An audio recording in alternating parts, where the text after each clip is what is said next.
കേൾക്കുമ്പോൾ നമ്മൾക്ക് എല്ലാവർക്കും വെറുപ്പ് തോന്നും.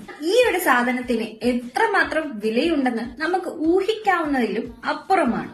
തിമിംഗല ഛർദി അഥവാ ആംബർഗ്രിസ് സ്പെയിൻ വെയിൽസിന്റെ ഡൈജസ്റ്റീവ് സിസ്റ്റത്തിൽ പ്രൊഡ്യൂസ് ചെയ്യുന്ന വാക്സി അഥവാ ഫ്ലെയിമബിൾ ആയിട്ടുള്ള ഈ ഒരു സബ്സ്റ്റൻസ് ആണ് ആംബർഗ്രീസ് അഥവാ ഗ്രേ ആംബർ. ഫ്രഷ്ലി പ്രൊഡ്യൂസ്ഡ് ആംബർഗ്രിസിന് ഒരു മറൈൻ അല്ലെങ്കിൽ ബാഡ് ഓർഡർ ഒക്കെ ആണെങ്കിലും ഇതിന് കാലപ്പഴക്കം ആകുന്തോറും ഇതിന്റെ ആ ഒരു സ്മെല്ല് മൈൽഡ് ആയിട്ടുള്ള എർത്തി ആയിട്ടുള്ള സ്വീറ്റ് ആയിട്ടുള്ള സ്മെല്ലായിട്ട് മാറും.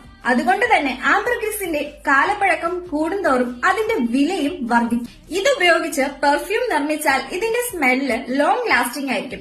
അതുകൊണ്ട് തന്നെ പെർഫ്യൂം ഇൻഡസ്ട്രീസിലൊക്കെ വളരെയധികം വില മതിക്കാനാകാത്ത ഒരു സാധനമാണ്. കൂടാതെ പൂർവിക ഈജിപ്തുകാർ ഇത് മെഡിസിൻസ് ആയിട്ടും യൂസ് ചെയ്തിട്ടുണ്ട്. അതുപോലെ തന്നെ ചില വെസ്റ്റേൺ കൾച്ചറിലുള്ള ആളുകൾ ഇത് കുക്കിങ്ങിനും യൂസ് ചെയ്യാറുണ്ട്. 1 കിലോഗ്രാം ആംബർഗ്രിസിന്റെ വില 10,000